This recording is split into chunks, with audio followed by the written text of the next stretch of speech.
Memorial Day and Aengel tale.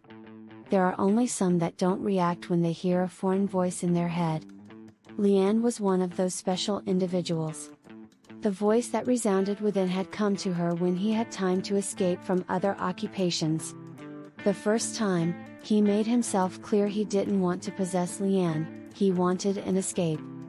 She wasn't religious, but an angel didn't need the person to be, anyway. He sat in her headspace like a moviegoer as she prepared to have friends over for a Memorial Day cookout. "You remembered the greens?" Kamal asked rhetorically. "No, I was thinking of serving brisket on a plain piece of white bread with nothing else." Leanne rolled her eyes and a childlike laughter echoed inside her ears. While she diced a pineapple, she heard the fresh painted gate to her backyard open.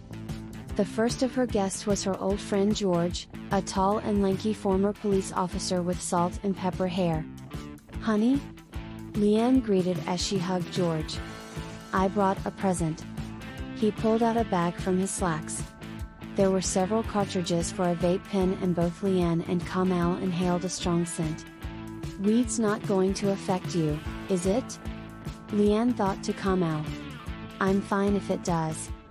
Feel free to grab a beer and some snacks. The food will be done in an hour or so," she said to George. He started smoking from his pen and walked to a fire pit in the middle of her backyard.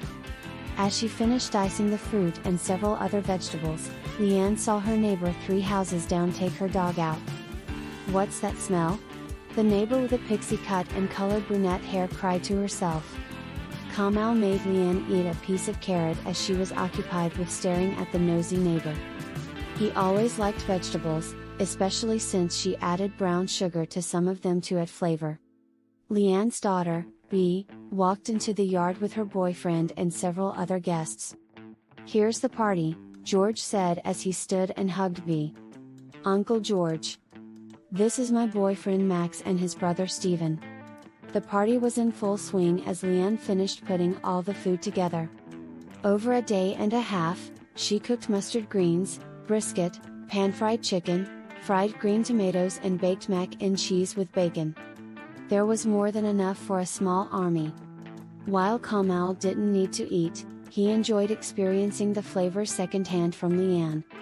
They sat around a fire that Steven built and listened to music from decades past. Something in Kamal's mind, inside Leanne's mind, pulled at him as he avoided work. As the doorbell from inside resounded, he figured that Toriel or another supervisor was there to reprimand him. "Hello, officer," Leanne said as she opened the door to a young rookie cop with blonde hair and an innocent smile. "Hello, ma'am. This is a little awkward, but we received a noise complaint from one of your neighbors." "Oh, I bet I know which one," Leanne snapped. "Don't worry, darling, we'll make sure to turn the music down." "Leanne, there's something weird in his eyes," Kamal said as he recognized a familiar exhaustion. "You should ask the poor kid if he needs a break." "What are you doing now, Officer Green?" she said as she read his badge. "Me? Well, just checking on the noise complaint. Once I get back, probably nothing. Why don't you stay for a bite, then?" "Oh, he needs a break," Kamal commented. "I couldn't, they'd be calling me to check where I went." "Just tell them we gave you some trouble and you had to handle us," Kamal said out of Leanne's mouth. His tone sounded unnatural coming from her, but Officer Green didn't know better. He took a minute to think while blushing until he finally nodded. Kamal felt guilty for convincing someone else to shirk their duties, but if anyone could tell when someone was at their limit, he could. "Everyone, this is Officer Green," Leanne said as she led the boy to the backyard. "Oh, hide the reefer," George exclaimed. "Reefer?" Bee cackled and waved the officer over to sit next to Max and his brother. "Now, what brings you here, rookie?" George asked as Leanne handed him a plate of fixed food. "Well, the station received a noise complaint, sir," he started. "They sent me over to ask you all could keep it down." It was old Karen, 3 doors down, Leanne said as she took a seat in front of the fire. Stop, you don't know that, Kamal laughed in her head. Oh, that brings me back. I was on the force back when they were calling in real problems, George said. Now every person that can't have fun has to send boys like you to be the party poopers. I'm not here to ruin anyone's time, sir. Oh, please, I'm George. No one can ruin my time without my permission, Green. George and Officer Green sat in front of the fire and discussed ways for him to be the best officer he could be. Max, and Stephen played volleyball and with a small net behind them despite the only light being from the bonfire. Leanne sat and watched everyone as she sensed the eyes of her neighbor peek out of her window.